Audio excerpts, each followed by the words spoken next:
So people are saying reports that Virgil signed a new deal. I'm going to ask where those reports come from, because if it's from an Indie or one of those, I mean, we've seen this weeks ago and still hasn't come to fruition. So, you know, I would say be very careful where you believe the stuff from. Now, I know sometimes we come on here and I speak about fichajes and I speak about a few bits and pieces, and I don't believe the links. I just feel like I have to bring them to people and discuss them because it is Liverpool news. I know people think that I believe every story that we put up. I don't, but, you know, sometimes you just got to bring the news to people and let them make up their own mind. Indy said it. Well, then you can put that in the absolute horseshit category. Are you and Indy mates? No. Indy Kayla isn't the person, by the way. That account's changed hands, to my knowledge, twice. I don't actually know who does run it and own it, to be honest with you. I have no idea.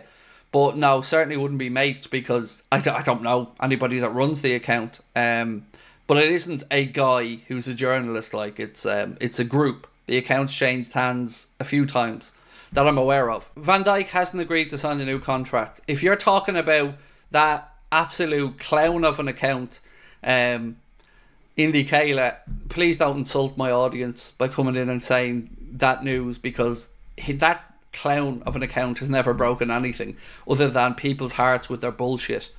So if that's what you're saying, please don't, mate. Or don't believe it yourself is what I'm saying as well, because you know, come on, that account's not to be taken seriously. If somebody else has said it, by all means we can have this conversation and we'll celebrate, but yeah, we're going to need a little bit more than that particular account. Craig Indicala said, Indicala is full of shit, mate. Honestly. Do you know why I get so wound up by that account? Because they're knowingly telling people information that isn't true, and it hurts these people.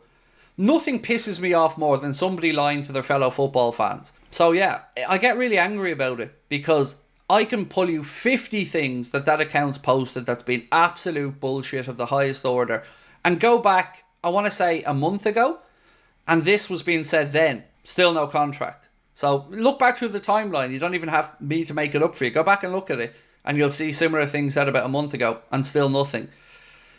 So I'm going to need an actual journalist to give us this information before I start to get excited about it. And they play on our emotions, right? So these accounts post stuff that they know we want to hear. And then we all get excited about it. And then we keep looking at the account and we're sharing the story. So two things about life in general in football fandom is emotion is important.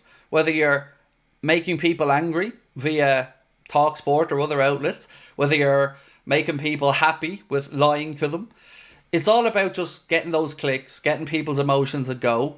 And I just don't like people who purposely lie just to drive this traffic and clicks. It's the lowest of the low for me.